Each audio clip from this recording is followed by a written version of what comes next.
Hello. It's Monday, 27th June 2016, 5:35 p.m. I just took a warm shower because it's very cold here and I was also feeling a bit low, depressed, uh, feeling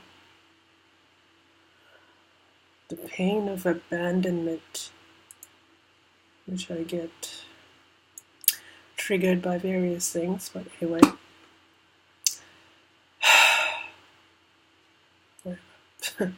Anyway, so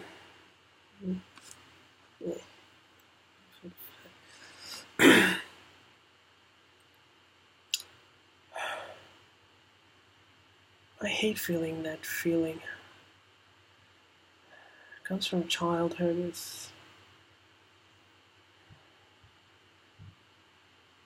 I don't know where I got it from. It must be somewhere in childhood. It's to be repeated over and over and over again. And really painful feeling. Okay, but that's my problem.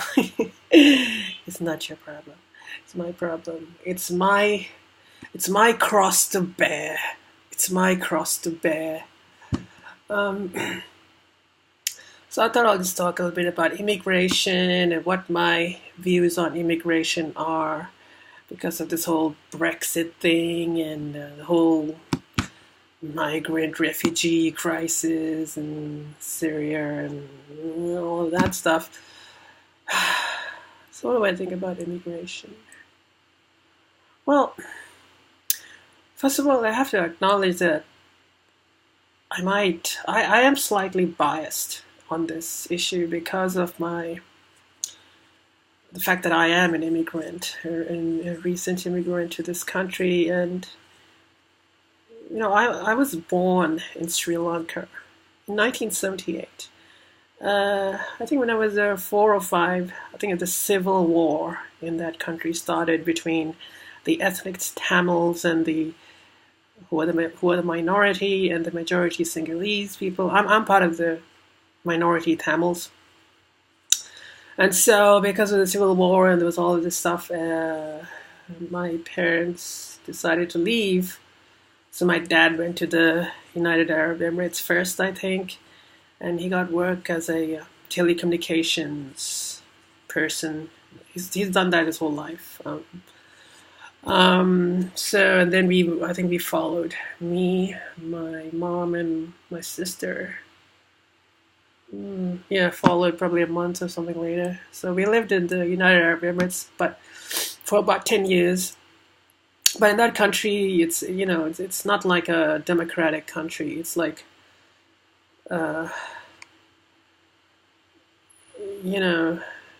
you can't become a citizen of that country no matter how long you lived.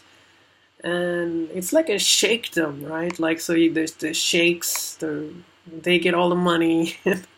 So it's not a democratic, modern type of country. So we lived there. Like I would say our economic position or social position would be something like a lower middle class type thing. We weren't we were like above poor. So we weren't poor, but we were, our economic system, it wasn't a very secure place to be. So, so when we came to Australia, my dad applied for the visa, and then he got the visa. And so we came here in 1995 to Australia, and I was 16 years old at the time. My sister was 13 and my brother was 10, because there's like a 3-year difference between the three of us. So I was relatively young when I came here, 16-year-old, very at that stage, and especially given my psychology, it's still very very impressionable, you know. So, for us, it was a very good thing because we were in economic hardships, and our country was at that time the Civil War was still going on. Civil War only ended like a couple of years ago or something, but so a lot of Sri Lankan people, especially Tamils, because that's where all that problem was happening. They migrated out of Sri Lanka because of the war, the violence, and so they were, we could be considered political refugees. There were legitimate reasons. So even though we migrated here not as political refugees, we migrated as I don't know, as a normal, like an economic whatever migrant thing. Because my dad had qualifications, and he's worked his whole life in these telecommunications and networking. So before we came here, the idea was to I would be sent to possibly go to university in the States or something, and my parents had to save up money to pay for all of that. So I mean, it was like a very I don't know how my life would have been if we didn't come here. I don't know. I don't know if I would have been able to survive because given like what I know about myself, I don't know. No, right, probably. Oh God, I can't even imagine how things would be if we didn't come here. So anyway, so we felt very lucky and privileged and fortunate to come to Australia because it's a wealthy country. You can be a citizen, if you live for 2 years or whatever. We had permanent residency, so we had, and the education, so there's a lot of security in here, economic security, social, some kind of security, like you're not, there's no war or whatever. So I feel very lucky to be here in Australia. So because of where I was born and how I lived, so I can appreciate how lucky I am. Because I was born in a third world country in the middle of, and which descended into civil war. And Sri Lanka is really poor. It's not even India. So, so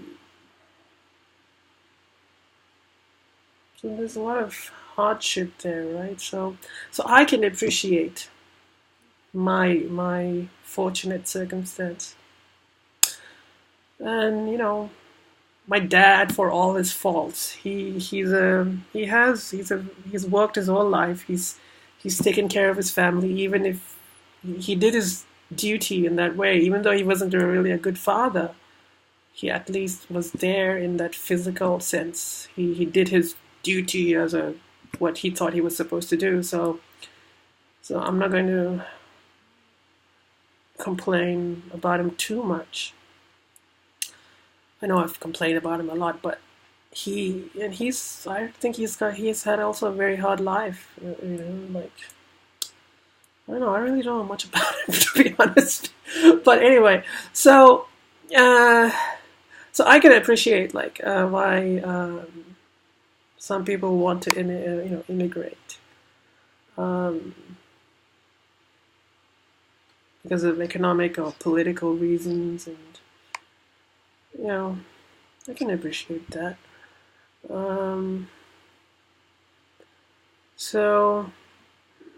But there's a lot of what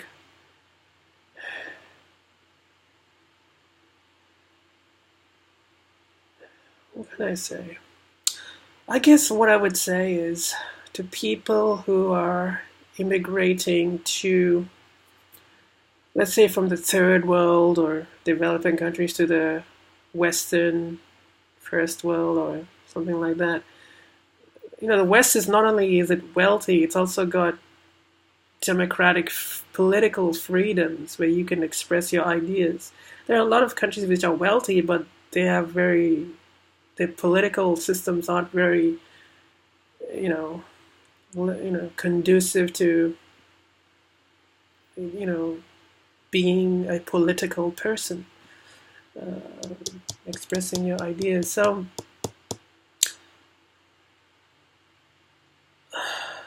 what I would say is, like, to people who immigrate to the West, I would just say, just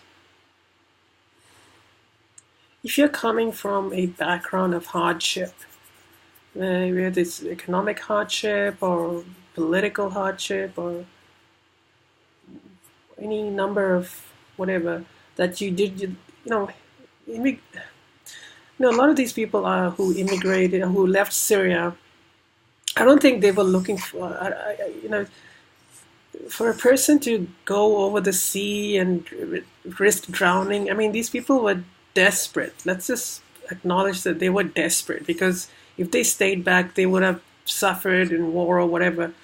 And yeah, you could say they should have fought the war, but a lot of people don't want to fight wars and whatnot. It's just, and you could say that problem was all caused by that stupid war, the Iraq war and all that shit. Maybe that started this whole mess anyway. So it's not like the West can be completely rub its hands off and say, "Oh, this is your problem" or whatever.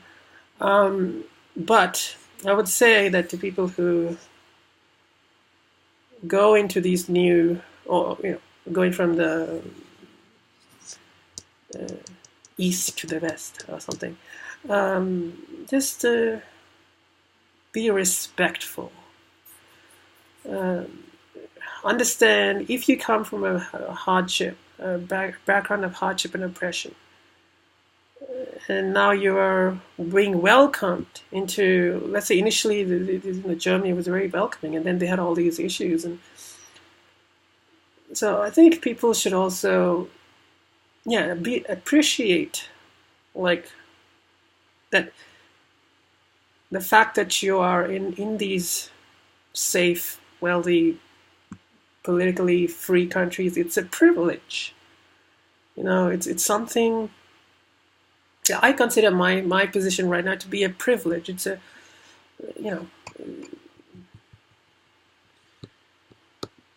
I don't think I've earned it. I think my dad earned it because he worked hard, and he did. We came here because of him. So he definitely, and because of, these things you don't know. Sometimes it's also luck. You can't really, the things outside your control. But the thing is, just just be respectful and be humble. Be humble about what your circumstance, because I feel like sometimes people can get very arrogant and entitled and forget where they came from, and I could never do that. I could never.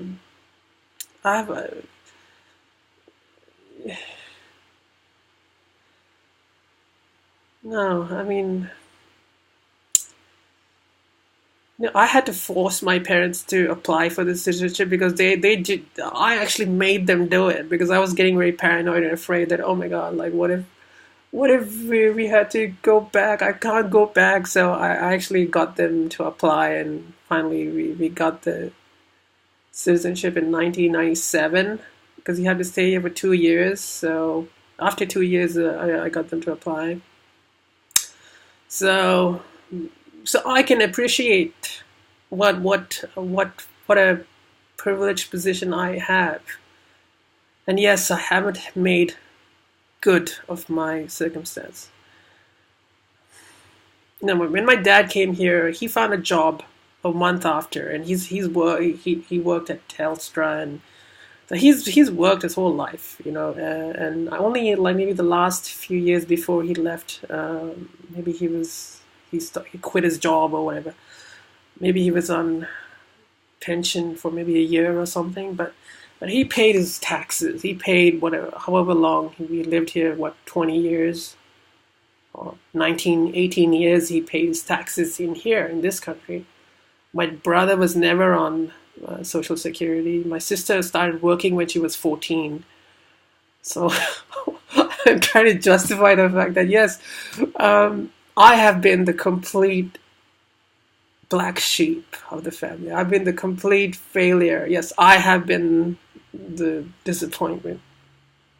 I wouldn't blame my mother, because my mother, she's a housewife, and that's she's suffered enough. I'm not going to ask her to go and get a job too on top of it, but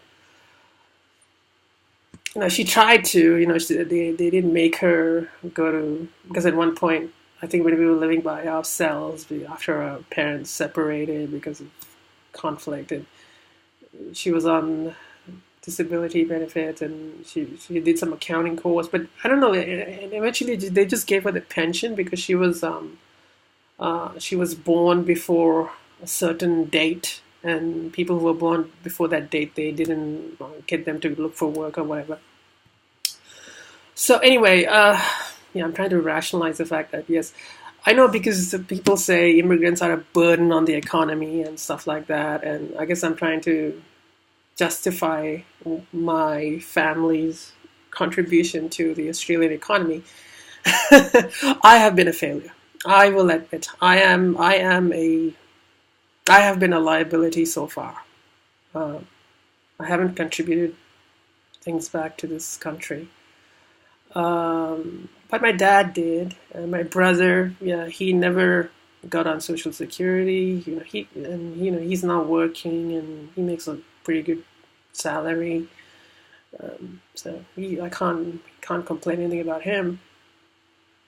And my sister, she's always been very independent. So yes, my family, aside from me, who's been a total fuck up,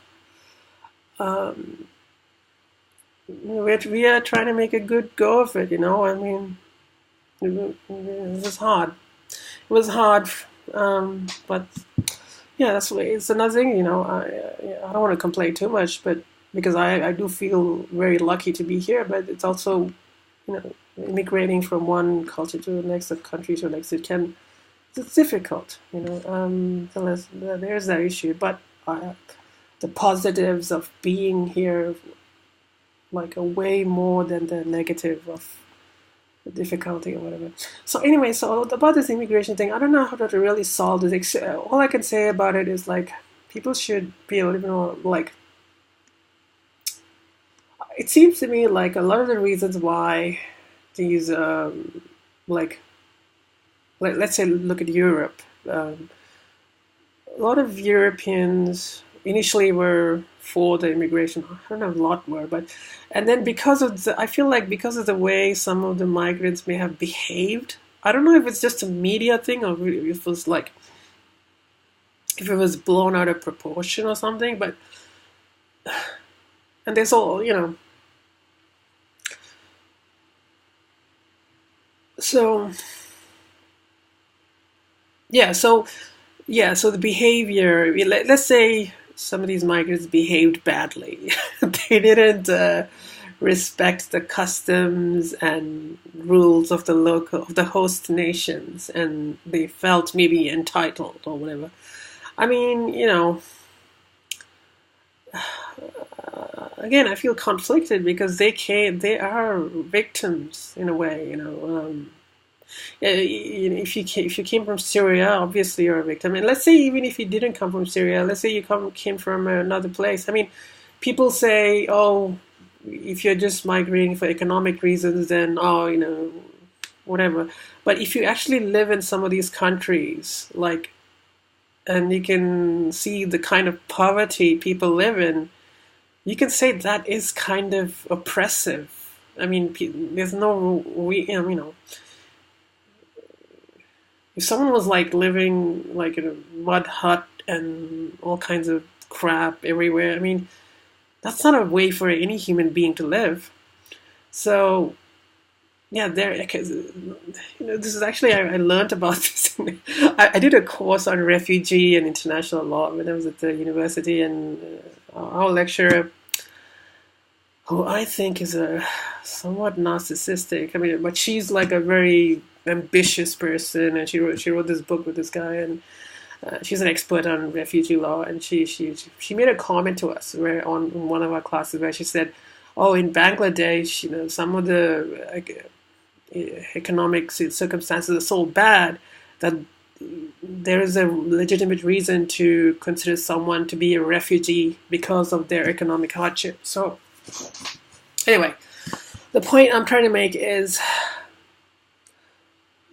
just all I can say is people should just, and maybe a lot of these refugees are very thankful or whatever, and maybe the wealthy nations, the people in it, it's one thing to see people suffering on TV, and you can maybe write a check and feel sorry and you feel good about yourself because you're writing a check. But if someone actually comes into your neighborhood and you see the difference face to face, you're like, oh fuck, I don't want to deal with this. So it's like you know, I don't know what to call that. It's like is that hypocrisy or that's reality for you? It's like this is the world we live in. This is people are different. People are I don't know, man. It's really hard to talk about this thing, but I think what we need is people to understand the people who the migrants have to, or the refugees have to sort of, maybe most of them are kind of respectful. It's only maybe there are a few who are the bad apples and are making all the noise, and it could be like that kind of a situation. So, and then the media blows it up out of proportion, and then the local, the indigenous people, they're like, oh fuck, we don't want this, we don't want this. So it could be a whole media thing too. So my view on it is, yeah,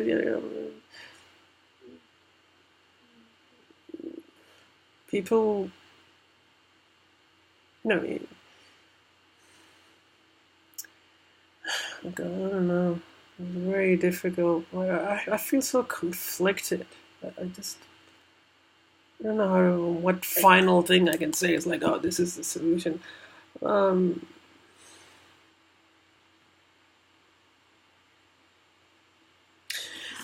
Maybe we should look at our common humanity instead of looking at our. I know this sounds so idealistic, but try and understand. Okay, I would say to the migrants and the refugees going into these countries, the West countries, to be respectful. Just be respectful, and humble.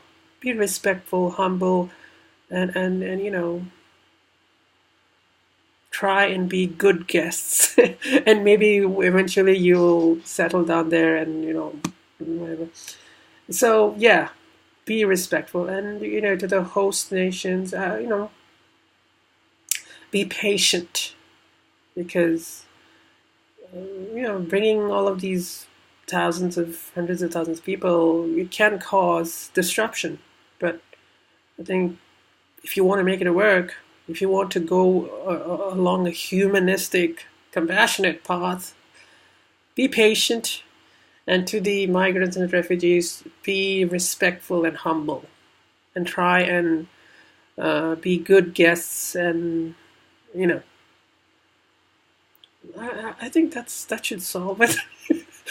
Be patient to the hosts, and be to the migrants. Be good guests. Be good guests. That will make things go so much better, I think. I don't know if I'm just, I don't know. I feel like that's something. it's a good, I don't know if that'll fix it, but I feel like it's a good advice I can give. Anyway, yeah, I go through moods and ups and downs, and my video. I'm going to encode this into I think this records in HD. I'll encode it to a lower resolution so the file size is small. Oh, I'll link a video Jennifer Armstrong made about narcissism and modernity, and she talks about how I left a comment there, about standing up for myself and my values and beliefs, because in this narcissistic culture, yeah, they want you to have no morals or values or ethics. They want you to basically be like a automaton. So to the economics corporate system, and if you make any moral judgments and say, "Hey, this is wrong," if you stand up for yourself, the culture will bully you and try to make you conform into a robot to feed the system. So, yeah. Anyway, so I'll link that video. So, yeah.